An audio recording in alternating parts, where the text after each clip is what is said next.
Welcome to another episode of Altitude Advantage. I am your host and team reporter, Elisa Hernandez. Across the table, as always, we have our lead writer on DenverBroncos.com, Aric DiLalla. Week 2 is upon us, and the Broncos go on the road for their first road trip of the season, facing the Indianapolis Colts. This episode, we're going to break down that matchup, see which player we think is going to stand out in this game, and break down a few other things as far as defense and even just some key playmakers on both sides of the ball. So before we get to that, we do need to get to some comments. We got to hear from the people. That's right. We hear from you too. Excited to have another episode. Broncos 1-0. Got the win over the Tennessee Titans, but time for the first road matchup of the season. And like you said, I think this one is really intriguing. We didn't know what to expect from the Colts coming into this year. They had a really impressive performance against the Dolphins. So excited to dive into all of that. But first, the comments, like you mentioned. We're going to start. I don't even think this was from a podcast. This might have been from podcast a couple weeks ago, actually. Maybe. This is from Touchdown Bo. We like Touchdown Bo. We like Bo throwing touchdowns, but this Touchdown Bo may be a little bit mean. The show is like watching paint dry while someone rakes their fingernails across a chalkboard. I feel like that was a shot at me with the fingernails thing. That's not nice, Touchdown Bo. Show some kindness, Touchdown Bo. We don't. Maybe he didn't like the color. We don't need the hate. Okay. We do need the engagement, though. So appreciate you for commenting. All engagement is good engagement, but maybe be nice. Okay, here from Herbert Silvacom. This is a reference to last week when you had all the hats. You don't have the merch of the game this week, so that was a little bit of an empty promise there. You know what I'm saying? How do you think I feel? That's true. How do you think I feel? Just wearing a regular old T-shirt. I mean, technically, this is new. This is new. Okay. This is engineered by Broncos. It's new. Ooh. Engineered for Broncos. For Broncos. By Broncos. Okay. Herbert says, at this rate, Elisa's practically working just to afford the largest possible collection of Broncos merch. That's true. That is factual. I can confirm that. You can reference like my first day of work when you saw me in the press box after I went to the team store. After you told me I had a discount. It was concerning. Bronco Boy, 808. That might be Ben Swanson. I don't know.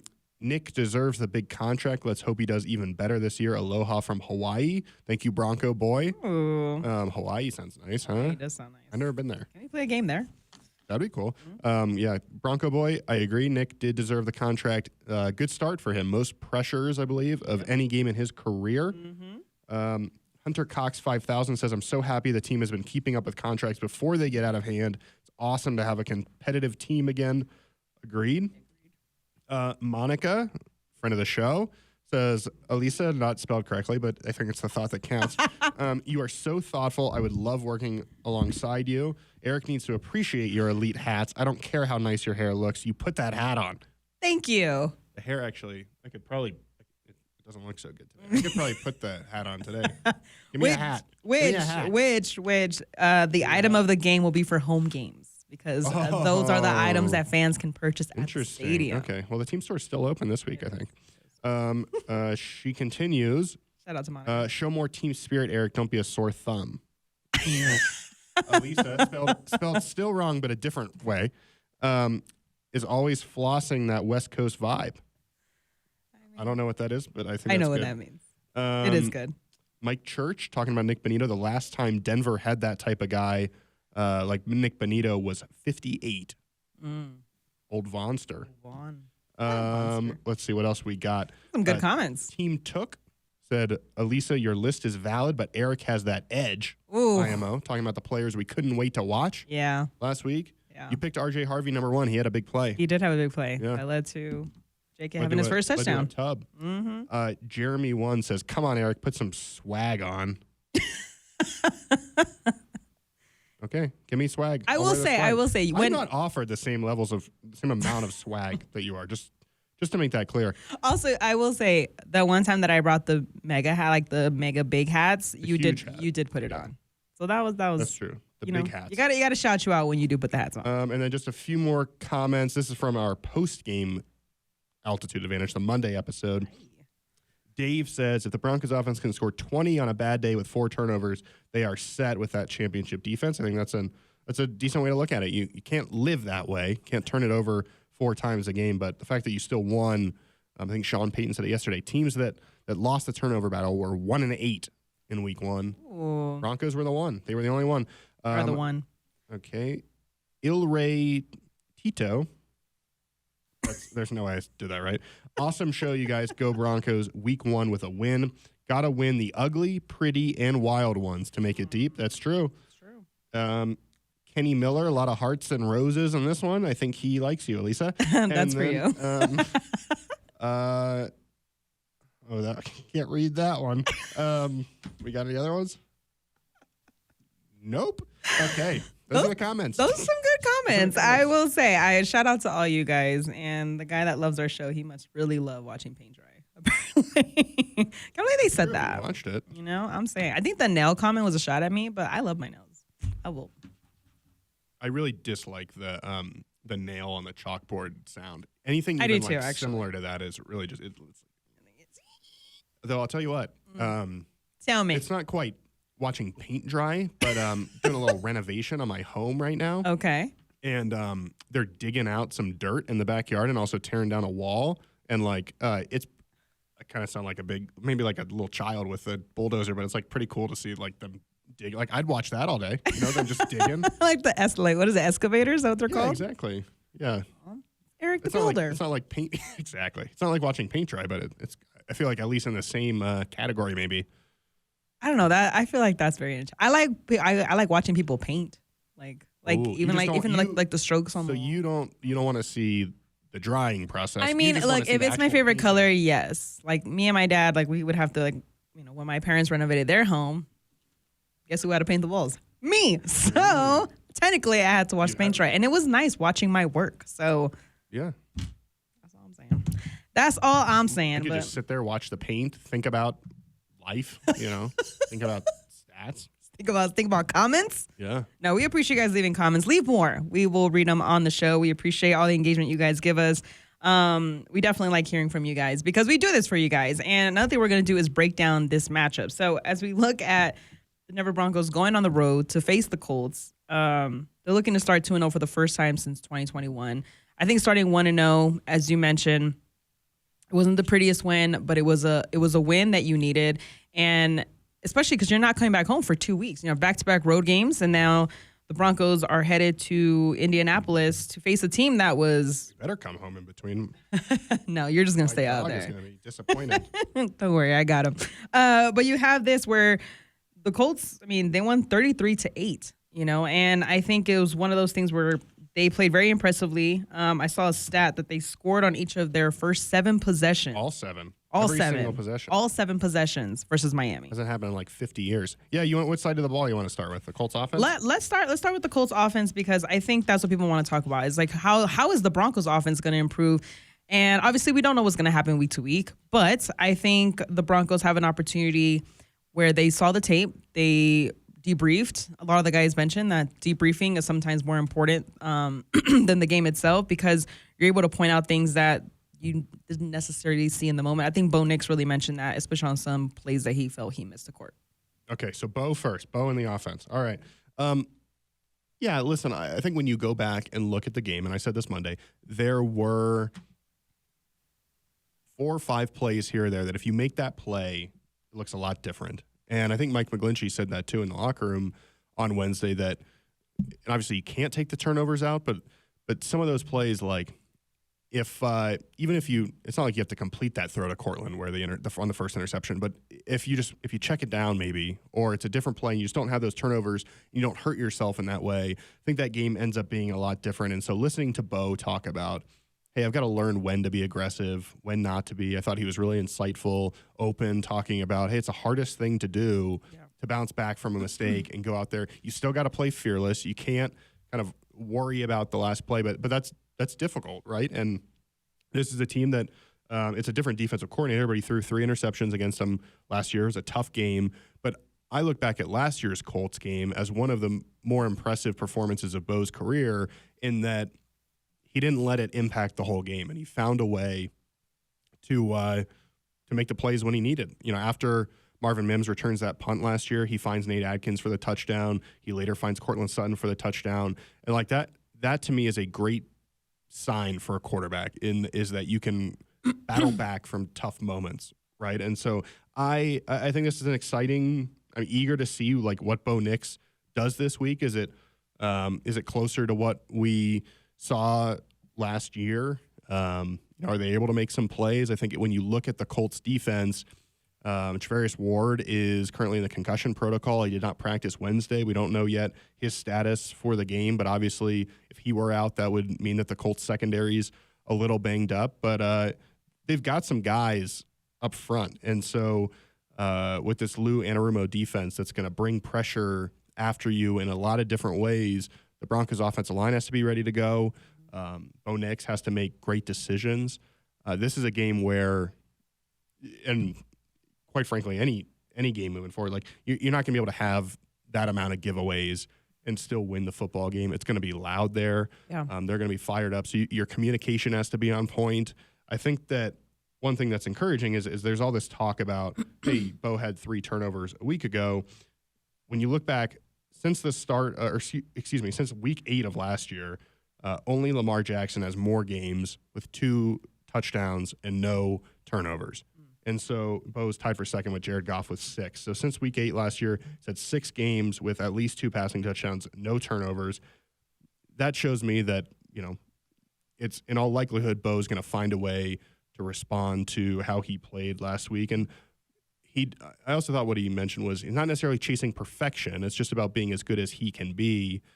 Which, as we saw last year, is pretty darn good. Yeah. And he's also not necessarily worried about like the statistics living up to what the external expectations are. It's about his internal standard. And I just think that week 1, in a lot of ways, can be a little bit misleading. And I'm not going to make broad generalizations about Bo's play or what to expect from him based on 1 week. So excited to see him play the Colts. But and certainly there's I don't want to say pressure, but there's like an excitement or like an eagerness to see how he comes out and plays. But I'm not like concerned about that based on week 1. Yeah, I think you mentioned something about the last matchup, and I mean they won that 31-13.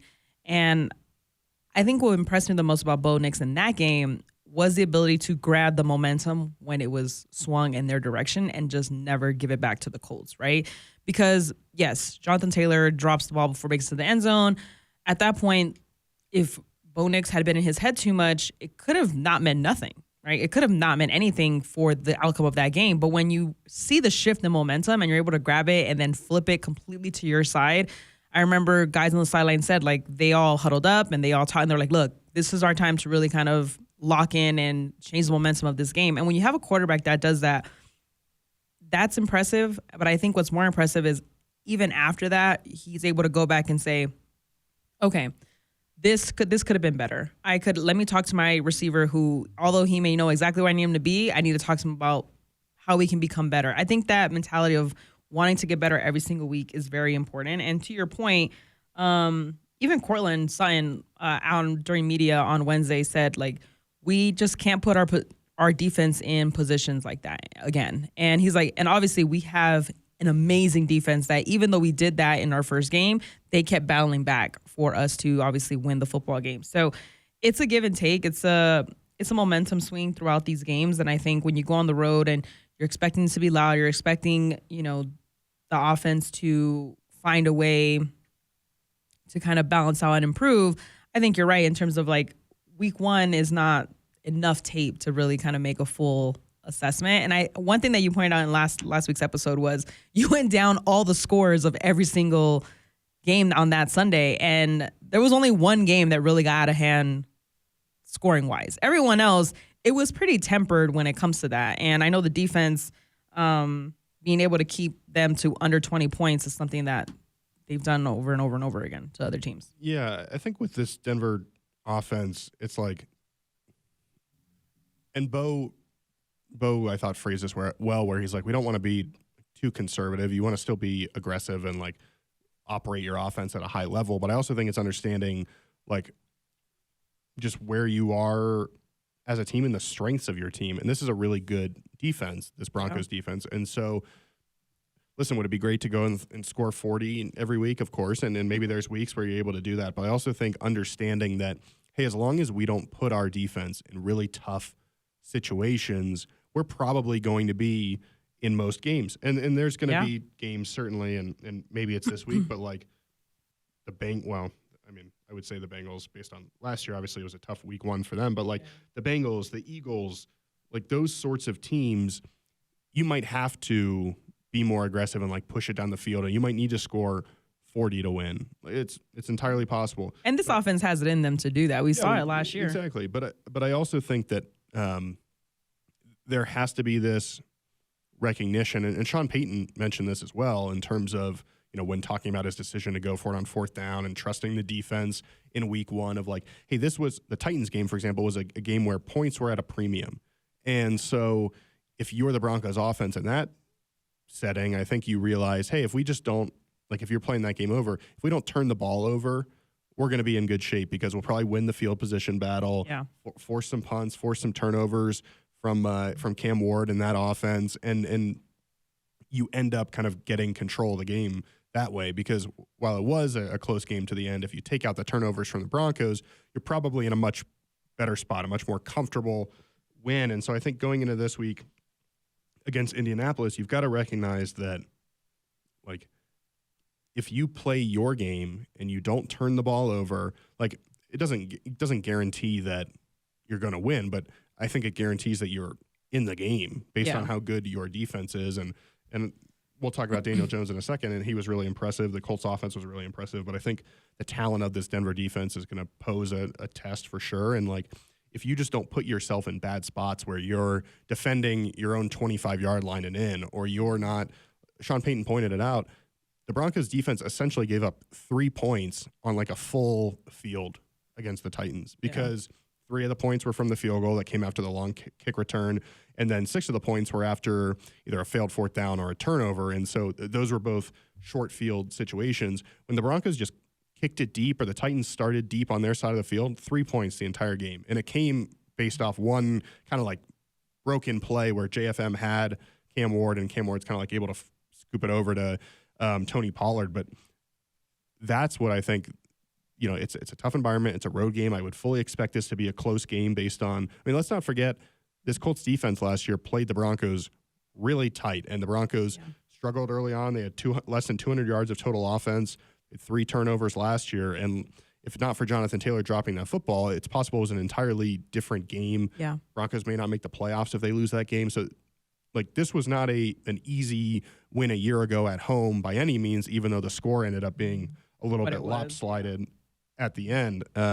So for the Broncos, I think just like play your game. They've got to be, I don't have the number in front of me, but like when you get in the red zone, you got to score touchdowns. I felt like there were a couple times maybe against the Titans where the Broncos got down there, weren't quite able to convert. I would guess they were 1 of 3 in the red zone. I'll look that up in a second. But yeah, that's kind of where I am with the offensive. Like, you don't have to be, like, again, with Bo Nix, you don't have to be perfect. Just kind of play to that internal standard. Don't put your defense in bad spots. And I think that should put you in a pretty good spot to be in this game. Yeah, I think you're right. I think when you look at this, everything up and down, and we'll get to the run game too in a second. It's a full breakdown for you guys as we get really into the nitty gritty of week 2. I was surprised by how well Daniel Jones played in week 1. And I think, to your point, I was reading like Jones was pressured on just 24.2% of his dropbacks in week 1 versus Miami. And then obviously the Broncos lead the NFL with 69 sacks, 6 of those coming from week 1. And 69 sacks since last season, because they had 63 last season. And then they had 9 in week 1 by 6 different players. And I think, to me, that's the biggest highlight of that stat is like, 6 sacks is very impressive, but it's the fact that it was spread across 6 different players, and the fact that you're able to put pressure on the quarterback. Daniel Jones is not going to have an easy day, in my opinion, because the way this defense just goes after the ball, it's like a heat-seeking missile. That's right. The Broncos were 1 of 3 in the red zone for those keeping track at home. That's why That's why I didn't even doubt. I was like, what? It's not in your data bank of information. Do you know what I picture your mind doing when you're doing that? I picture little Erics in your head, like typing and being like, we need to find this information. We need to find this information. And then they found it. The Colts offense, on the other hand, I think they were one of the most, if not the most, like, interesting, surprising stories of week one. Just the way that they were able to find so much success. Obviously, Daniel Jones in New York struggled a lot, came in, won the competition over Anthony Richardson. Colts fans were dismayed, to put it lightly, that Daniel Jones won that. Like, Colts fans wanted Anthony Richardson to play. And Shane Steichen said, hey, Daniel Jones is the guy that gives us the best chance. And certainly in week one, it looked like that. You know, they scored on all 7 possessions. It's the first time, I think I saw somewhere like 1978 or somewhere like that. It's been since 1991 to score on every possession in the game. I saw another stat somewhere. I think, I think 78. I saw it somewhere. But it wasn't just that they scored on every possession. It was kind of how they scored. Like Daniel Jones, 22 of 29. So not very many incompletions. My understanding, getting the ball out quick, getting the ball to his playmakers. And the Colts, I don't think, have like the household names that like a Jamar Chase and T. Higgins or a, Justin Jefferson or who else? Like some of these big name wide receivers like that. But they've got some guys, whether it's Michael Pittman. USC. It's my USC guy. That's your guy. To be clear, not anymore when we're playing them. But yes. No, he's a really good player, physical player, jump ball type guy. I've played with him. Don't know how fun go. So you got Pittman, you've got Josh Downs, who's a really good player. You've got A.D. Mitchell. He's obviously the one who threw it to Nick Bonito last year. Probably doesn't want to do that this year, but please do. But a really athletic, game-changing type player. And then I think what makes it even more interesting is Tyler Warren. Yeah, the new tight end from Penn State. He lined up all over the place. Yeah, 50 offensive snaps for Warren. This is week one, his first game ever. 33 snaps at tight end, 9 in the slot, 6 out wide, 2 in the backfield. Sheesh. Set a NFL record for the most receptions by a rookie tight end in week one in NFL history. And so that kind of, and Michael Pittman, 80 receiving yards and a touchdown. I think there are so many weapons here that if you give Daniel Jones time, he's going to be able to do, like, in a lot of ways, I saw him described as a point guard. He's just getting the ball to these guys and letting them make plays. So you've got to find a way to stop him from doing that. And this feels like a matchup where if they're in 2nd and 5, they're in 3rd and 3, it's going to be tricky to stop them because they've got a lot of different weapons. They've got a lot of different options. They've got guys with big playability. You can't let them live in that 2nd and medium, 3rd and short, because I think if that happens, you're going to again see like a similar stat line from Daniel Jones. And also when you're in those situations, it's hard to get pressure. You mentioned the 24.2% of dropbacks. Old friend Bradley Chubb did have a sack. My guy Bradley, good to see that. But he was 5 of 6, like you mentioned, really high, 157.6 passer rating against pressure last week. So all that said, it now comes down to you've got to stop Jonathan Taylor. And he is a really impressive running back. I know he caught a lot of flack last year for dropping the football, but But I think it shouldn't be lost that he was only able to drop the football because he outran everybody and was down at the goal line by himself, right? Like that was an impressive play to start with. He averages almost 90 yards per game in his career. It's the 5th most all time. That's insane. I don't know if people realize like he's only behind Jim Brown, Barry Sanders, TD, and Eric Dickerson. That's insane. That's pretty good. That's an insane stat. That's an insane stat. So I think for the Broncos this week, and really every week, right? But particularly this week when you have a running back as good as Jonathan Taylor, you have to stop the run early, especially on 1st and 2nd down, so that it sets up 2nd and long, 3rd and long. Because my thought is if you can put the Colts in 3rd and long, and the Titans, this was particularly true. It wasn't just that the Titans were in 3rd down so much. It was that almost every 3rd down was 3rd and long. And so you put Cam Ward in a really tricky spot. And I think the blueprint has to be to do the same for Daniel Jones, that you've got to stop Jonathan Taylor, make Daniel Jones sit back there, try to find somebody on 3rd and 8, 3rd and 9, when you've got Nick Bonito and Jonathan Cooper coming after you. That's the way I think that you can force some turnovers, get some sacks. But if you can't stop Jonathan Taylor and hey, they're facing 3rd and 1, 3rd and 2, 3rd and 3 over and over and over. Yeah. He's going to find Tyler Warren. He's going to find Michael Pittman for like these quick hits, and then it's going to be tough, I think. So it all starts up front. And I thought generally, I don't know what your evaluation was, but I thought generally the Broncos were pretty good against the run versus Tennessee. A couple times where Pollard got a few yards, kind of squirted through a little bit, but generally pretty good. They've got to be on it again this week. I think that's a big focal point that I think the Broncos defense has really prided itself since last season. Even when I talked to Alex Singleton going into week 1, when I asked him, like, what is the key to the game? He was like, we just have to stop the run. He's like, I'm going to tell you, he's like, if I talk to you every week, I'm going to tell you that every single week. Like, that is what we need to do no matter who we play. And talking about Tyler Warren really quick, Sean Payton mentioned that he's a big, rugged, physical, strong guy.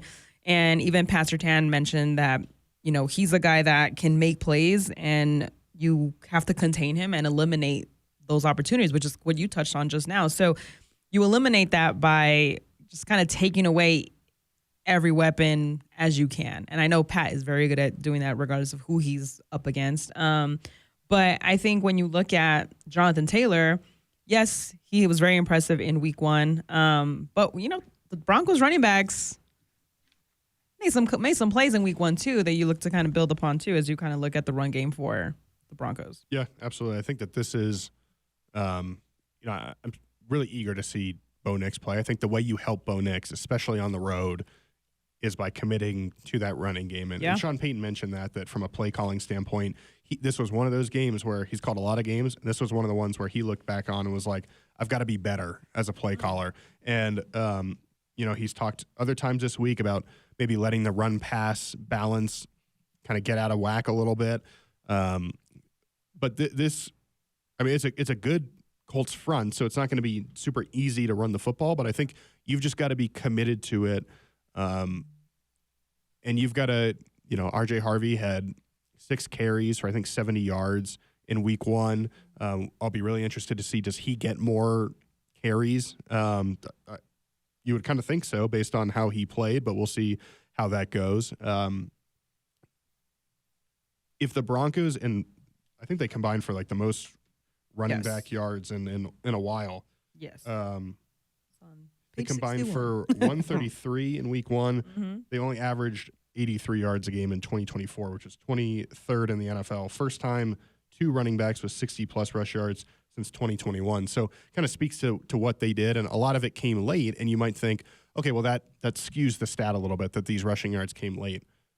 I think that more so it's that you stay with the run and you stay committed to the run, and eventually, as we said Monday, those 2 or 3 yard carries become 4 or 5, and then boom, you break one, and then boom, J.K. Dobbins shrugs off an arm tackle and runs for the touchdown. And so this might be a running game, and I think you see this around the league, Philly, whoever else. Like, it doesn't mean that every carry goes for 8 yards. It means that you stick with it, and then toward the end of the game, you wear them down. Time, exactly, and then all of a sudden you break one, and now it's like, that's why we did this the whole game. And so, I would also say that early in the Titans game, there was, I believe it was Troy Franklin. Bo had a play action rollout. Troy Franklin's wide open. Bo hits him. First down. Great throw. Bo kind of like swivels his hips around, sets his feet. It's a great throw. Mm-hmm. That worked because the defense early is like, we got to stop the run. So they sell out. They're stopping the run. Boom, play action. This guy's open. It seemed like maybe the play action was not as effective as the game went on. If you can stay committed to the run, the play action, I think, then works better. And now you're able to help Bo kind of in the passing game as well. So I think from both standpoints, and it's always true, but I think particularly based on kind of how the Colts want to operate with Daniel Jones, is that can you stop their running game to put him in tough situations? And then on offense, can you kind of keep Bo out of those situations by running the football well?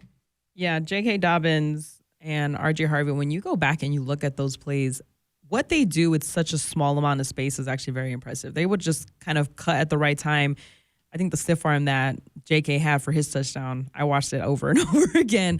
And even after the game on Sunday, he mentioned like that there were a few other plays that he just didn't break the tackle. And he's like, I have to break that tackle because I forgot what point in the game that he mentioned, but he said like, if I break that tackle, he's like, it's a touchdown. And that puts the team in a better position. So I need to get better in terms of maneuvering around, defenders to put my team in a best position to extend the field or potentially get in the end zone. So I think when you look at it, that Dobbins led the Broncos in carries, RJ Harvey led in rushing yards for this game.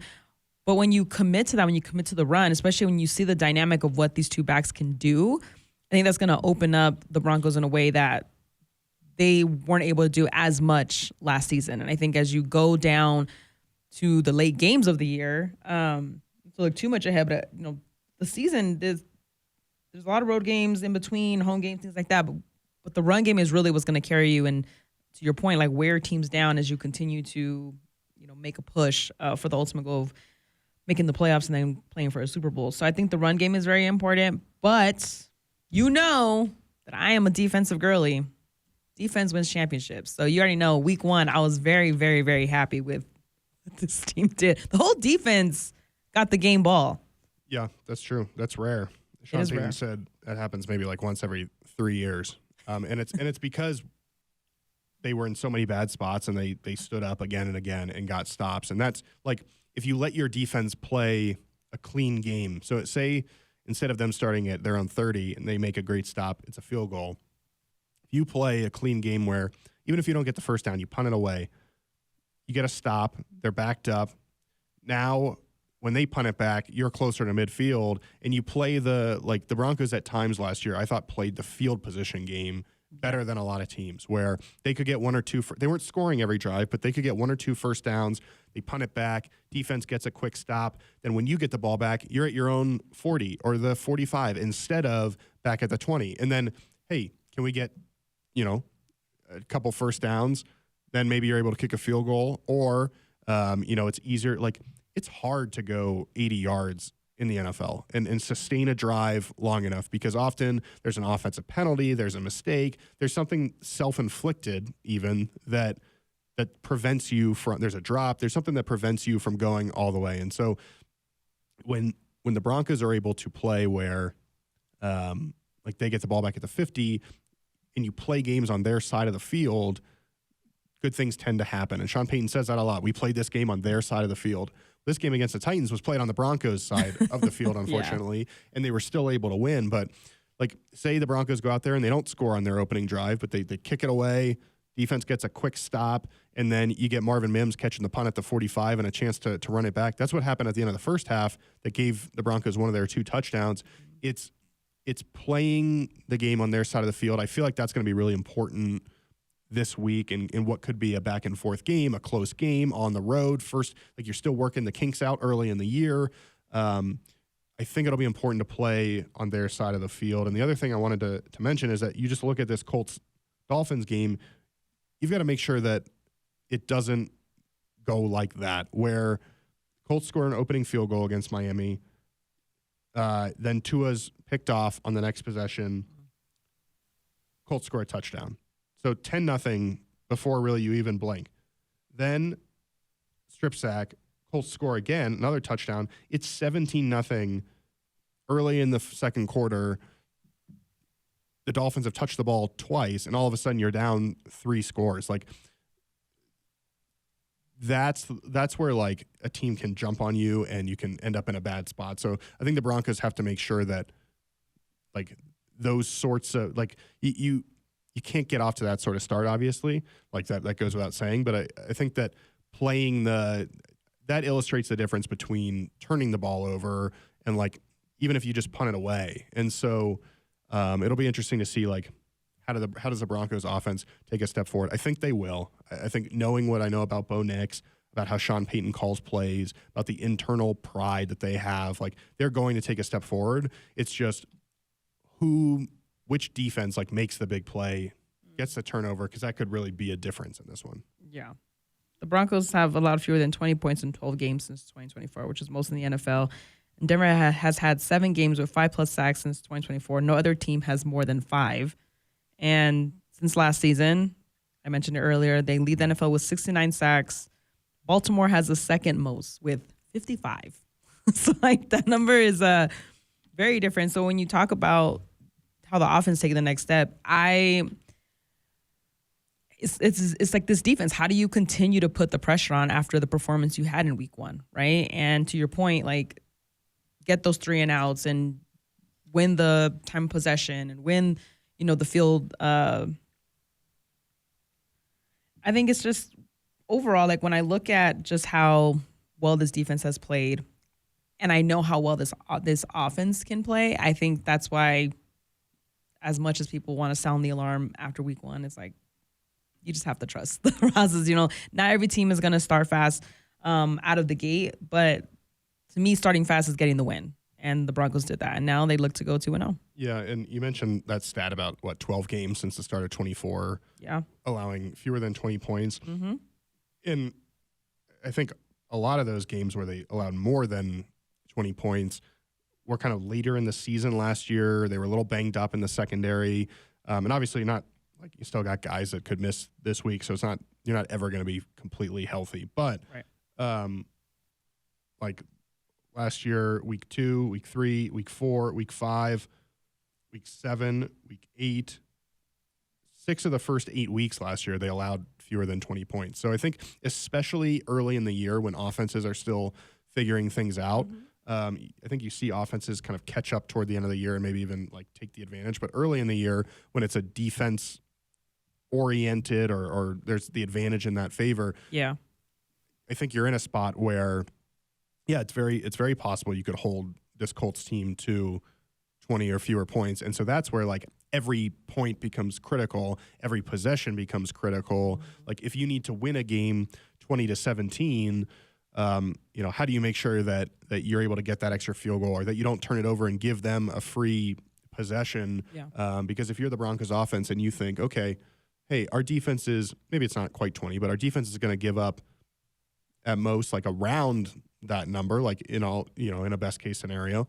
How do you make sure that you're playing the game with that understanding, right? And that all goes back to Sean Payton talking about every game has a different personality. You've got to understand how things are developing, how things are going. Like, do we go for it on 4th down here? Or do we punt it away and play defense? Do we take a risk here and go for, a deep shot? Or do we decide to move it down the field and be okay with some of those more intermediate plays? And so I think you've got to go into this knowing, hey, our defense is our strength. And that's not a shot at the offense in any way because it might be the best defense in the NFL. So you just have to recognize that that's a strength and then kind of play to it both this week and beyond. Yeah. Lean on it when you can. And one thing this team does, like they all have each other's back. I mean, they praise each other constantly. And the captains in particular do a really good job of doing that. Well, we're going to do a little praising because we are going to pick a player that we think will have we want to say breakout game, have a good game. Because you do that I know you do in your Broncos HQ, you do a dark horse, Broncos HQ. Check it out, YouTube.com with the Hall of Famer Steve Atwater. New episode this week. Don't watch me, watch Steve. That's Continue. my advice. Oh, that's a cute little tagline. It rhymes. But he kind of picks like a guy that he thinks is gonna break out, like and maybe an under the radar guy. I kind of think like to make it a little different, us picking a guy that like this guy has to play well for the Broncos to be successful this week. You want to go first? We need a name for it. Oh, we can think about that. Let us know in the comment. How about this guy has to play well for the Broncos to win? I will go first, and I was thinking about this because when we go into HQ, I don't make the pick, only Steve does, but I always have somebody in mind. So I'm happy that we're doing this because then I can say it here. Oh, you're nice. The guy that I feel, which may be a gimme, but I mean, facts are facts, is Pat Surtain. I think when you look at Pat and what he was able to do in week 1, 0 receptions allowed, 1 forced incompletion, 39.6 passer rating allowed. They mentioned he lined up across Calvin Ridley on 27 of 34 coverage snaps in week 1, according to Next Gen Stats, and was targeted once and did not allow a reception. And don't worry, He wasn't a top 5 defensive back according to Pro Football Focus. I know, that's crazy. I saw that. It's insane how Doesn't make any sense. But it's funny because it's like it's like they forget they forget he's there, and it's like that means that he's doing his job. Like you realize that if you don't know, if you don't see it, like it's so silly. No one is throwing the ball to him, and I was angry he about couldn't. when I saw it. I can tell. I can tell. But Pat is one of those guys that he understands. It doesn't matter who he's lined up against, what matchup he's going to have. When he's able to just take away a weapon completely and erase them from the field, that's very key, especially when you have Daniel Jones coming off the game that he was able to find different targets at different times. When you have a guy like that that's able to move around and just erase people from the field, like he's the guy in this kind of game, especially when your offense is looking to improve in week 2, that you need out there to have a game like he's always had, a game that he will continue to have out there, to just put your defense and put your offense in a position where they're going to take away their best playmaker. It's interesting that you say Pat, because, and I'm going to respectfully push back a little bit. Really? Because it's like you did it with RJ Harvey when he went first. That's in the true. other game that we did. Right. I'm used to this. You could be right again. I'm ready. I'm ready. I think it's good banter. Good banter. I almost at this point, I just expect Pat to be really good. Mm-hmm. And there's kind of a baseline of. I said it's a gimme. Yeah. No, I agree. And so when I think about this, okay, who has to be good in this game? I almost go, and this is not my pick. This is just kind of. I think I know what you're going to say, but continue. Is okay, we know Pat is going to be good. You can go Riley. Yeah. So it becomes really important that Riley Moss. I knew you were going to go Riley. Yes. And to be clear, this is not my official pick. I'm pushing back on the pick of Pat. I'm kind of you and a little. Yeah, you are. With Riley, he played, and Sean Payton said this Wednesday, he played really well against the Titans. Week 1. He had a couple huge pass breakup. Yeah, he had a really good down the field pass breakup. Had another one that looked like a pass breakup that I think had the Titans challenged it would have been overturned, but that Titans fans can worry about that one. But he played well, and I think that Riley Moss is a guy that all year long is going to be tested, and in a lot of ways, when he plays at the level he's capable of playing at, this secondary is as good or better than any in the league. But it often falls upon him to make that play because they're not throwing it at Pat. They threw it one time at Pat, and so yeah. I don't know who Pat's going to guard, but maybe say he guards Michael Pittman, right? Okay, well, what can Riley Moss do against Joshua Downs or A.D. Mitchell or whoever else it might be? That's what, to me, determines, because if Daniel Jones says, okay, I can't throw it to Michael Pittman today, but I can throw it to A.D. Mitchell or I can throw it to Josh Downs. Yeah. Okay. If he's able to convert those, they're still in decent shape. Fair. But if Riley also is able to shut down his guy, and now your top 2 options are off the board, that becomes really difficult. I also think the Broncos' plan for Tyler Warren will be really interesting. Who covers this guy? Yeah. Because he lines up all over the place, and so does Pat. Is it? Yeah. Do you find in the Raiders game in Vegas last year, Pat had a really important pass breakup when they threw it to Brock Bowers. Are there times where you're going to put Pat on Tyler Warren? Are you going to put a linebacker on him? Are you going to put a safety on him? Yeah. When he's lined up out wide, is it different than when he's lined up in the backfield? Those things, Sean Payton, I think, mentioned, you got to be ready for him to run the Wildcat. That's the other part of it is the guys around Pat, whether it's Riley Moss or whoever's on Tyler Warren, that feels really important to me. Mm-hmm. You need your ace. That's what I'm saying. You need your ace to, because this Colts offense has so many playmakers that really showcase their skills in week 1. Having Pat be on any guy, that's what I mean. I need to, because you need to be able to erase, which yes, we all know, but you see on the outside how things are viewed. So it's continue to showcase that, continue to show your defensive player of the year talents, especially in these first 2 weeks, right? And so I do get your point in terms of in Cincinnati last year, and Riley has talked about that was a tough game for him. That was. Pat shut down Jamar Chase, and it didn't really matter because T. Higgins had such a great game. And so right. you still need that other, Pat is just this blanket that you throw over somebody and it's done. It's a safety. and I also think with Pat, what's so cool and like his reputation Yes. is there might even be plays now where like you could get it in there or you could get a completion. But I just think as a quarterback and as a play caller, you're probably not even calling plays or designing plays that are testing Pat because like, and that I would like if you gave an offensive coordinator or a quarterback a truth serum and they had to tell you the truth, like I would be interested to know, like last week, Yeah. if you're Brian Callahan, you're calling the plays for Cam Ward.